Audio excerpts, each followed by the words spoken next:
예, 고맙습니다. Thank you. Good afternoon. I'll just try to follow up with my previous speaker, Mr. Atkinson, about how we will look at the results of midterm election last week and how U.S. trade policy will be changed or will not be changed, or how it will affect Korea or other countries very briefly, about for 20 minutes.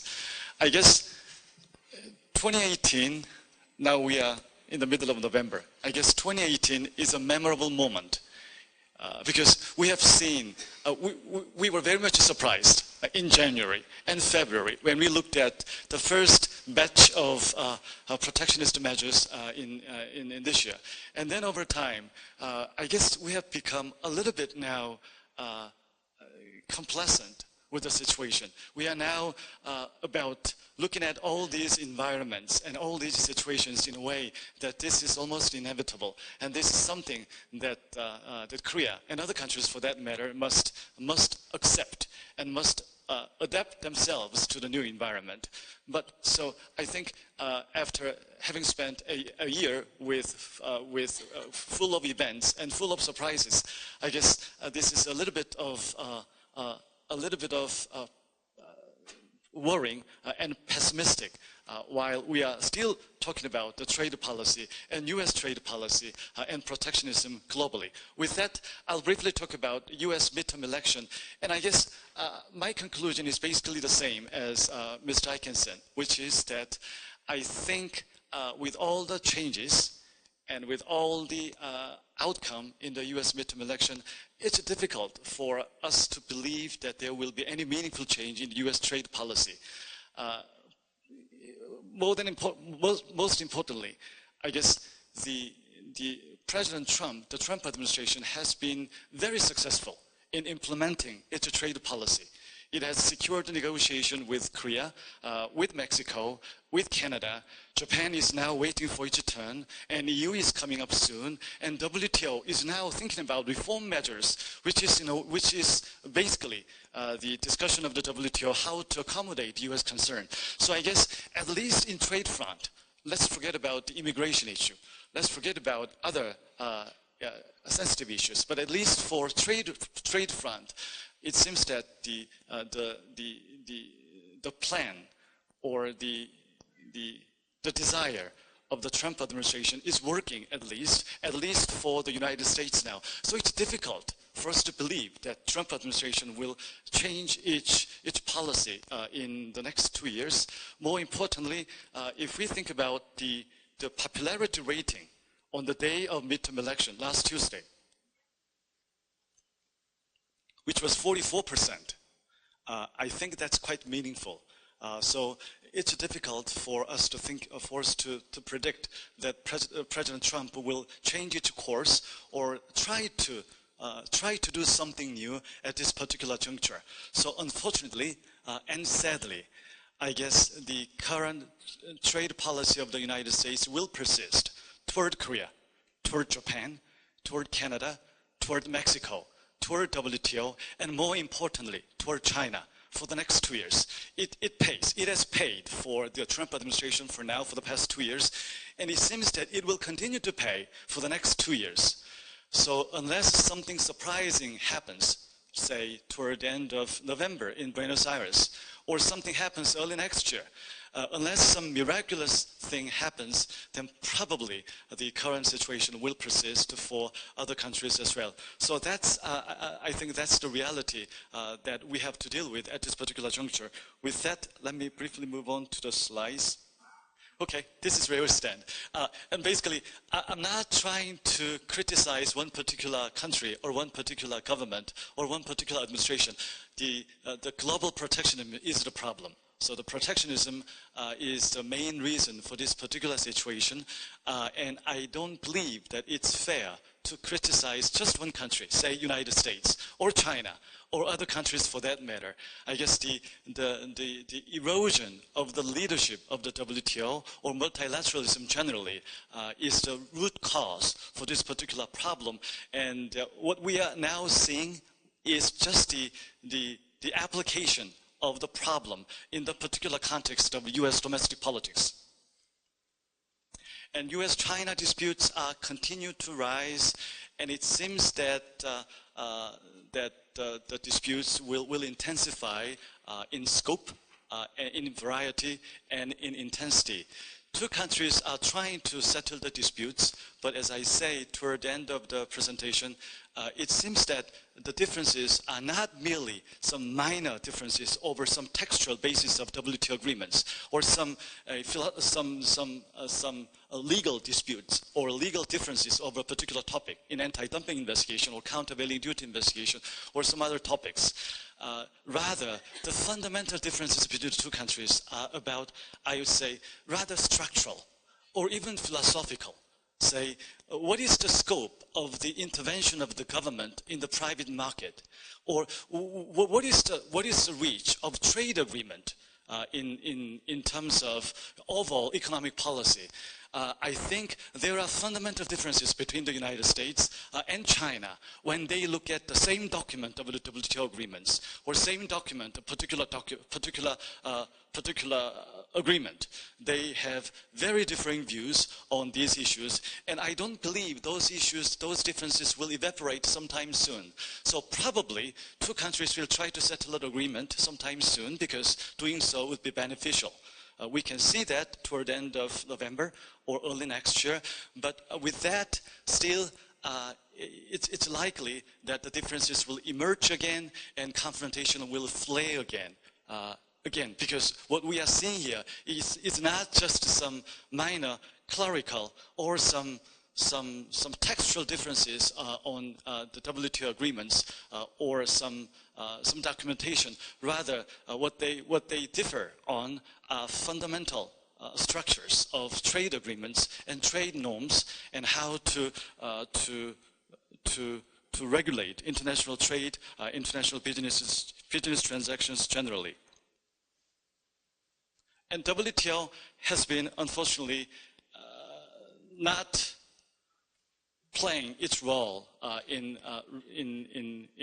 regulating this particular situation of global protectionism. And sadly, the irrelevance of WTO seems to be growing by the year. So midterm election, last Tuesday, some changes in the House and some changes, well, some status quo or stronger leadership of GOP in the Senate. But again, as just explained by Ms. Dickinson, I think the view of the United States toward China is not just democratic view or the Republican view. Rather, the current reaction of the United States is the accumulation of the U.S. thinking for the past 20 years, for the past 19 years, since the Chinese accession to the WTO in November 2001. So over time, it seems that the frustration of the United States, for wrongly or for correctly, the frustration has been accumulated, and that has reached the tipping point when President Trump took power 2 years ago. So this is not just about Trump's personal agenda or Republican Party's unilateral agenda. Rather, I think this is the overall reaction of the United States toward the global trade generally, even including Korea, toward trade from outside, including Korea and other countries, and more particularly trade with China. So regardless of the recent changes in U.S. House and House of Representatives and Senate, and probably, this is a big if, regardless of the change after 2 years in the presidential election, even if there's a change in the U.S. leadership 2 years from now, I don't believe that there will be any significant change with respect to the trade policy or with respect to U.S. trade policy, particularly with respect to China. Maybe some softer tones, maybe some diplomatic gestures, maybe some nice words, or maybe some kind arrangement. But other than that, the core concern of the United States will probably remain there, which would mean that current trade friction will continue to intensify for Korea, Japan, for other countries, and particularly for China. And again, what was striking from the the midterm election last week is that unlike what we would like to hope, unlike what we would like to see, I think the Trump administration or President Trump has gained a lot or has completed many negotiations with key trading partners.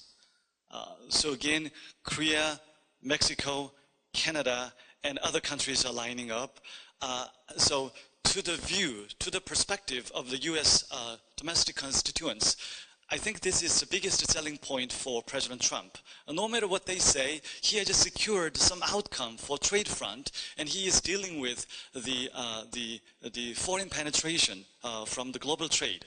So there may be some negative impact, of course. Of course, other countries are retaliating, and the US image has been punished, and the United States is being drawn to the WTO on a daily basis. But still, to the views of the United States domestic politicians and the domestic constituents, probably the tangible outcome secured by President Trump for the past 2 years and to be secured in the next 2 years will be a good political capital for President Trump.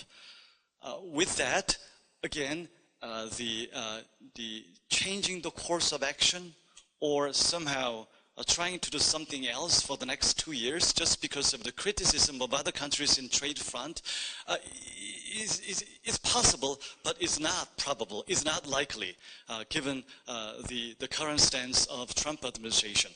More so if his re-election is coming up in the next 2 years. Again, if we're looking at the 44% of popularity rating, it's very tempting politically for President Trump to maintain the current trade policy toward the world, toward Korea, and toward China as well. Now, with respect to US particularly, well, again, this year has been full of surprises and full of events and full of frustrations and full of achievements as well. We have succeeded in adopting amended Korea-US FTA last September, and this amended FTA is now pending at the Korean National Legislature. But again, if we look at terms of the amendment, the wishes and desires of the United States are largely reflected in the outcome. If you look at the outcome of Mexican deal or Canadian deal, just both of them are reflective of US wishes and desires in trade fronts generally. So again, the stronger trade policy is paying off for Trump administration and for Korea and U.S. trade policy toward Korea as well. Importantly, setting aside the U.S.-Korea FTA for a moment, again, the Section 232 investigation is very disastrous. It's disastrous, and it will be more disastrous. It is now covering, it covered, well, Korea has been exempted for quota arrangement, but still the 232 investigation against the steel and aluminum products is damaging to Korea, to put it that way. And if the 232 investigation covers automobiles, it will be very, very damaging to Korea. And if it spreads over to other sectors, such as semiconductors, shipbuilding, or electronic devices, it will be very, very damaging, and it will almost undermine any benefit that Korea can secure from the amended Korea-US FTA. So, talking about FTA is one thing, but how Trump administration will continue to apply Section 232 is quite another. 10 years ago, Korea-US FTA was everything. It was the universe. It was the universe for Korea-US trade relationship because everything was covered by Korea-US FTA. So 10 years ago, we can say Korea will get this or Korea will concede this based upon the text of the Korea-US FTA. But now, FTA is important, but we are seeing the trade restriction measures or trade measures or trade policy that are not actually covered by the FTA. And then it opens up wholly new terrain that Korea has never has set its foot before, and that is now coming back to Korea over and over again, starting from steel, and now automobile, and now other sectors as well. So if we continue to see Section 232 investigation in the next 2 years, which I think is very likely, then the trade interest of Korea with the United States and Korea-US trade friction, for that matter, will continue to increase, unfortunately. Now, let me skip. And US-China trade disputes again. Well, I hope that the two countries can settle the disputes very soon. Again, I hope so. China is Korea's largest trading partner, and United States is the second largest trading partner. When number one and number two are fighting over trade disputes, trade issues, Korea, it's a very difficult time for Korea. Korea has been suffering a lot this year and will continue to suffer next year if the current situation continues. So hopefully the settlement will come sometime soon. But again, when we look at the gist of the argument of the United States, and when we look at the core of the Chinese response to US argument, I could see a widening gap, or I could see a very differing views, even philosophical differences toward trading norms and the structural differences over the proper role of the government and the reach of trade agreements. So unless those things are addressed one way or another, any agreement, any settlement will be meaningful for themselves, for themselves, but the core problem will persist, which means that disputes will continue. Disputes will probably on again, off again mode for the next year. It will flare up, it will subside, it will flare up, it will subside, depending upon the particular situation of that particular moment. So that is the situation, I think, of US-China trade relationship in the next 2 years and probably in the foreseeable future. Again, unless some grand settlement is just struck between the two countries. Silver lining, bright side of the matter. Again, hopefully, I'd like to end my presentation with the positive tone, positive mode. Maybe we have reached the bottom. And if we have reached the bottom, perhaps the only way is to go up. And I think United States probably has seen how other countries are responding to US unilateralism. And other countries, I think, have also seen how United States is now perceiving a particular FTA or WTO agreements or a particular issue of trade, such as exchange rate issue, or such as environmental issue, or labor issue, or SOE issue. We understand how United States is now looking at the global trade and trading norms slightly different, or maybe significantly different from the norms that we have known for such a long time, enshrined in the WTO. So now each side, one side of the spectrum and the other side of the spectrum know each other, what the other country is coming from. If that is the case, then now again, the grand settlement or some compromise will be feasible sometime soon. So that is something that we can desire for positive turning point, hopefully next year. And also, if you look at the bottom of this particular slide, maybe United States will consider it's a soft power issue, its outward image, or rule of law generally. So maybe those soft power issue will make impact on the on Trump administration's trade policy for the future. Okay, so my concluding thought is again the midterm election last week is a meaningful turning point for trade policy. It's a turning point not because trade policy is now being changed by the Trump administration, but it's a turning point because we are now looking at how US domestic politics are now impacting on global trade, which involves many countries, including Korea and China. And my conclusion, I think, at least for now, is that U.S. policy, at least on trade, maybe they will change on different issues, but at least for trade issues, U.S. policy will probably continue. I think so because, again, doing so is beneficial for Trump administration, and doing so is politically paying for Trump administration for the next 2 years, and even for his re-election, probably. In the meantime, U.S.-China, Sino-U.S. trade disputes will intensify in scope, in variety, and U.S. Restrictive trade measures against other countries, particularly with respect to Korean exporters, will intensify again in scope and in variety for the next 2 years as well. So this is my short overview of U.S. trade policy after midterm election last week in the United States. Again, thank you for the attention. Thank you.